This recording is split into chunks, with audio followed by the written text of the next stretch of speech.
Assalamualaikum warahmatullahi wabarakatuh. Kali ini kita ingin mengangkat sebuah tema yang cukup menarik tentang kemerdekaan Indonesia. Kita tahu ini banyak sekali tema-tema yang sudah mengemuka di tengah masyarakat tentang bagaimana proklamasi itu dibacakan. Tentu kita tahu apa yang disampaikan oleh Pak Mahfud MD misalnya terakhir kemarin tentang peran pemuda yang menculik Soekarno untuk menyegerakan pembacaan proklamasi menyatakan kemerdekaan Indonesia.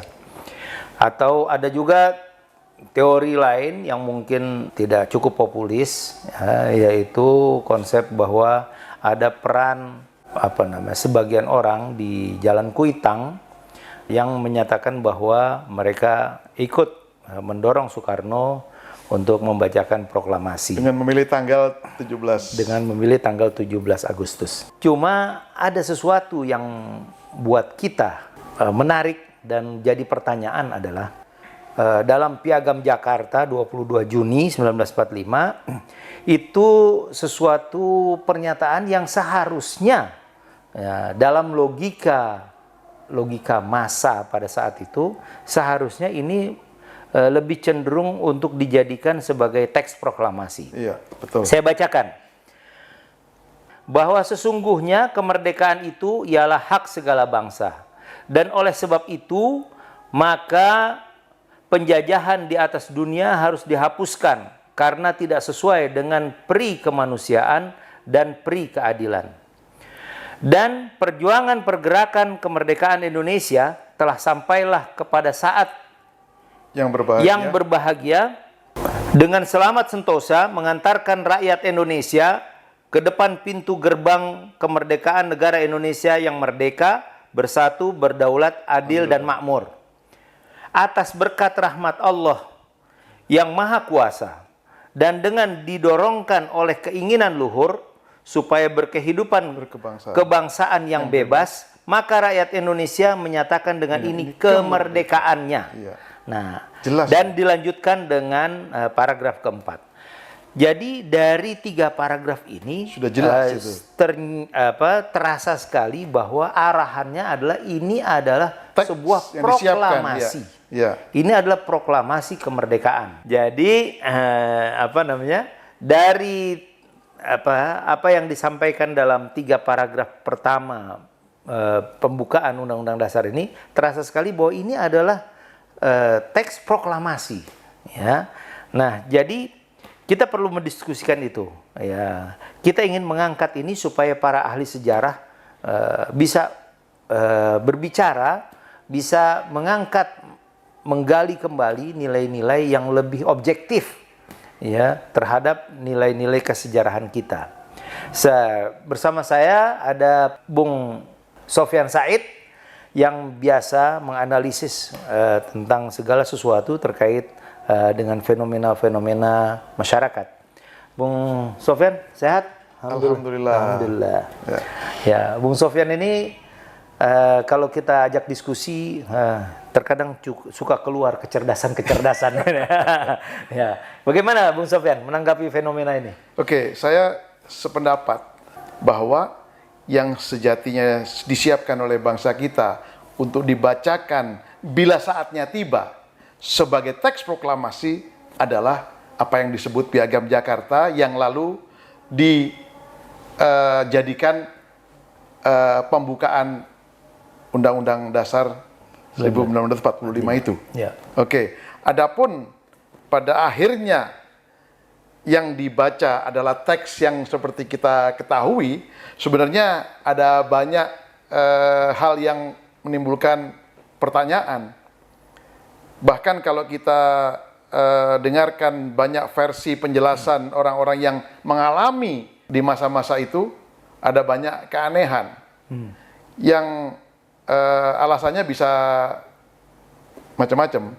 Tetapi saya sendiri melihat itu adalah adanya kelompok sekuler yang mengkondisikan agar jangan sampai yang dibaca adalah teks Piagam Jakarta itu. Oh. Itu bukan bukan sesuatu yang begitu saja, itu by design. By design.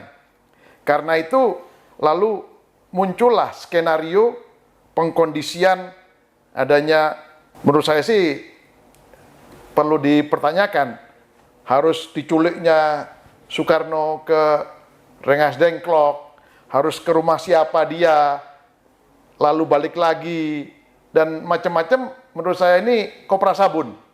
Kopra sabun yang intinya agar yang dibaca bukan Piagam Jakarta itu. Kenapa? Sebab kalau saya bacanya ya, kalau yang dibaca Piagam Jakarta sebagaimana seharusnya, padahal itu sudah disiapkan dan jadi konsensus nasional hasil perumusan seluruh wakil rakyat senusantara. Kenapa bisa tiba-tiba diganti, bisa dibilang seenaknya? Nah, dan Gitu loh juga ya. yang menarik itu, teks yang dibacakan Soekarno itu kecenderungannya atau terkesan bahwa itu adalah teks yang dadakan. Asal-asalan malahan. Nah, bahkan itu ada kecenderungan dicoret-coret. Coret-coret, ya. Nggak siap. Apakah mungkin sebuah konsep proklamasi yang harusnya disiapkan dengan sungguh-sungguh, Iya. tidak oleh satu orang, Iya. tidak oleh satu orang, Iya. tapi oleh satu kelompok lah begitu, yang harusnya itu sudah terkonsep dengan matang, Iya. itu tiba-tiba Diganti ada satu begitu. orang, Iya. seorang Soekarno mengganti membuat teks baru dengan coret-coretan itu. Nah ini kan menarik nih. Sebenarnya bukan satu orang juga. Jadi Soekarno itu membuat teks itu di rumah atau di lingkup rumahnya Laksamana Maida atau penguasa militer Jepang di Indonesia yang sudah dalam kondisi kalah. Kalahkan. Ya, artinya dengan kalah, apalagi kalahnya itu kalah tanpa syarat, itu tidak ada lagi agenda untuk begini begitu ke depan. Nah, kalau kita lihat konteks, kira-kira apa alasannya? Mengapa teks yang bahkan waktu itu ada yang menyebutkan, bisa di cross check oleh para ahli sejarah, bahwa bahkan di rumah Bung Hatta ada satu kopinya. Kopi dari? Kopi daripada teks Piagam Jakarta itu. Oh. Dan itu jaraknya antara rumah Bung Hatta dengan tempat dibacakannya Piagam Jakarta itu sekitar mungkin nggak sampai 400 meter. Kalau cuman untuk ngambil ke sana, itu jalan kaki aja bisa.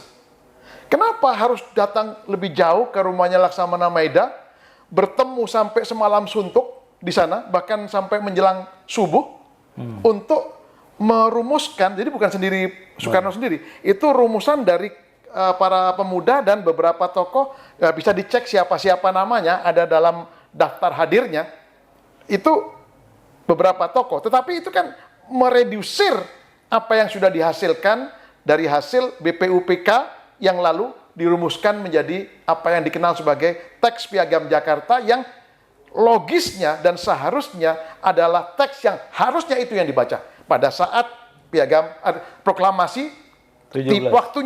waktu proklamasi itu tiba. Itu yang harus dibaca. Ya.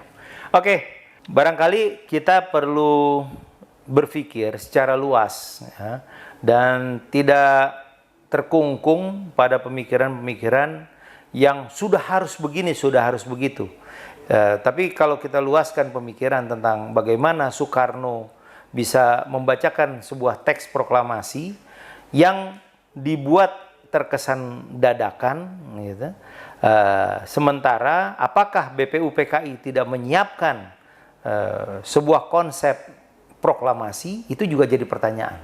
Silahkan nanti para ahli sejarah bisa mengorek ini lebih dalam.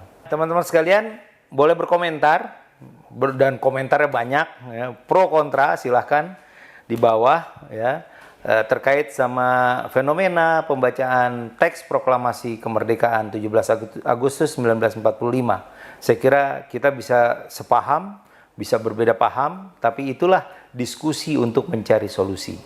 Assalamualaikum warahmatullahi wabarakatuh. Sampai jumpa kesempatan berikutnya. Salam.